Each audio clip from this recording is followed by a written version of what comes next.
के मध्य प्रकृति और पुरुष के जो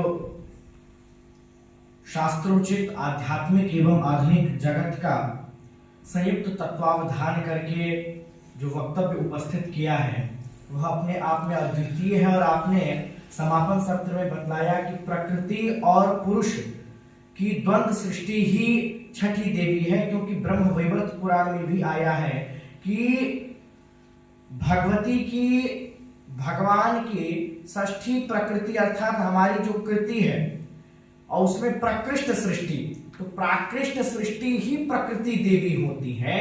और डाला छठ में प्रकृति देवी भगवती षष्ठी देवी है, जिन्हें हम सभी छठी माता भी कहते हैं। और पुरुष भगवान भास्कर है। और शास्त्रों में भी आया है कि सूर्य आत्मा जगता, अर्थात भगवान भास्कर सूर्य जगत की आत्मा है। इसीलिए डाला छठ प्रकृति और पुरुष का संयुक्त तत्वावधान एक सनातन जगत का मुख्य पर्व है।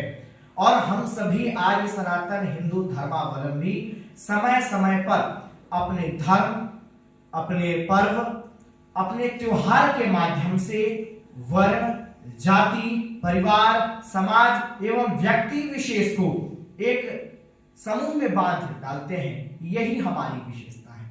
आपने प्रारंभ में कहा कि विधि, वैध और अवैध अर्थात विधि और निषेध, हमारा जो सनातन जगत है, जो धर्मशास्त्र है, वह दो पर ही टिका हुआ है। जब हम सभी धर्मशास्त्र का अध्ययन करते हैं तो आता है, एक पक्ष यह आता है कि यह करना चाहिए, अद्वितीय पक्ष कहता है कि यह नहीं करना चाहिए। एकादशी को अन्न का ग्रहण नहीं करना चाहिए, एकादशी को यह करना चाहिए। तो कहने का तात्पर्य हम सभी का मुख्य यह रहा कि हम सभी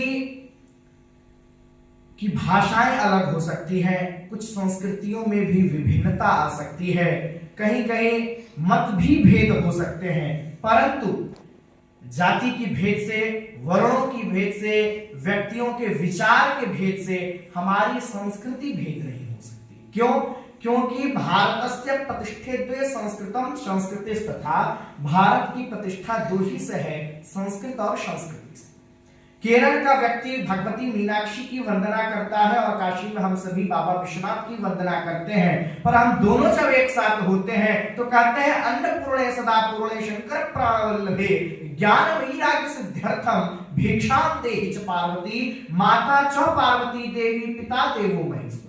माता च पार्वती देवी पिता देवो महेश्वर, अर्थात केरल के व्यक्ति को यदि काशी का व्यक्ति वार्तालाप करता है, जबकि वहां की संस्कृति में भेद है, वाराणसी की संस्कृति में भेद है, वहां की भाषा तमिल है, यहाँ की भाषा हिंदी है, फिर भी हम सभी एकजुट क्यों हैं? क्योंकि केरल से काशी तक की जो संस्कृति को जोड़ता है वह संस्कृत है।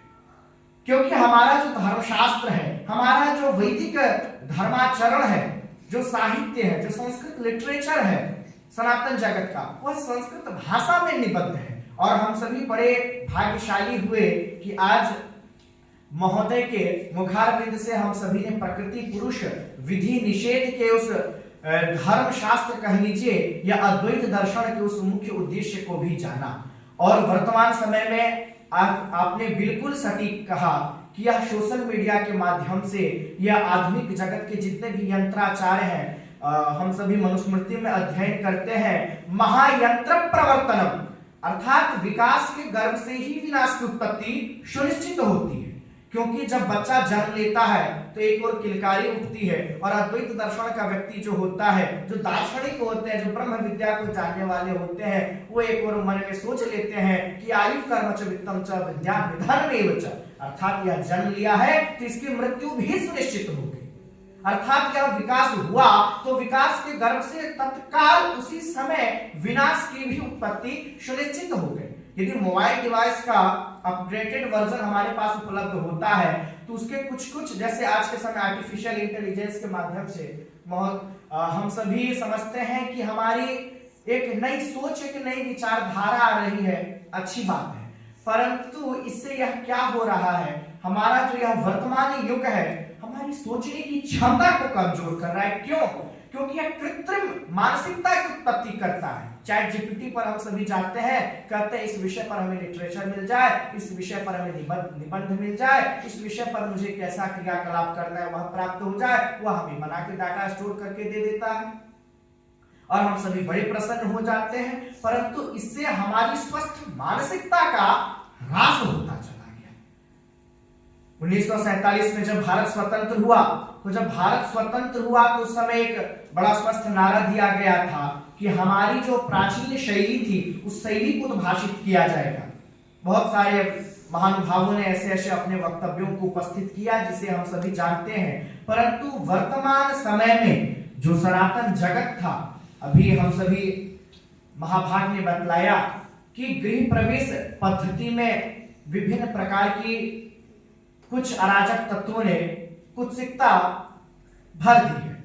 अब वास्तु क्या है? जब हम सभी मत्स्य पुराण का अनुशीलन करते हैं तो वास्तु एक राक्षस था।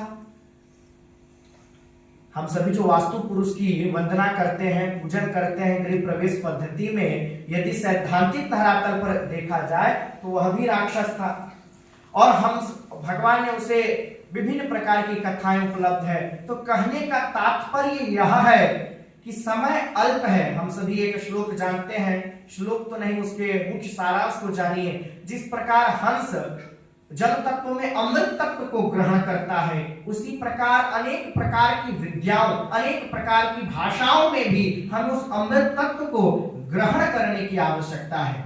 इस बात को आपने बड़े ही अपने अमूल्य शब्दों के द्वारा हम सभी के बीच उपस्थित किया। इसके लिए हम सभी छात्र आपके कृतज्ञ हैं और आपसे एक विनती भी थी कि इसी प्रकार मास में एक ऐसा समय तय किया जाए आपके द्वारा जो मासिक व्याख्यान माला गुरुकुल में आप आयोजित हो, जिसमें हम सभी एक साथ बैठकर एक विषय उपस्थित हो। इस विषय पर छात्र भी पहले से डिकोड करके रखें और आप भी हम सभी के बीच इसी प्रकार ज्ञान प्रवाह को, अगाध ज्ञान राशि को प्रवाहित करते रहें। यही हमारा अनुरोध है।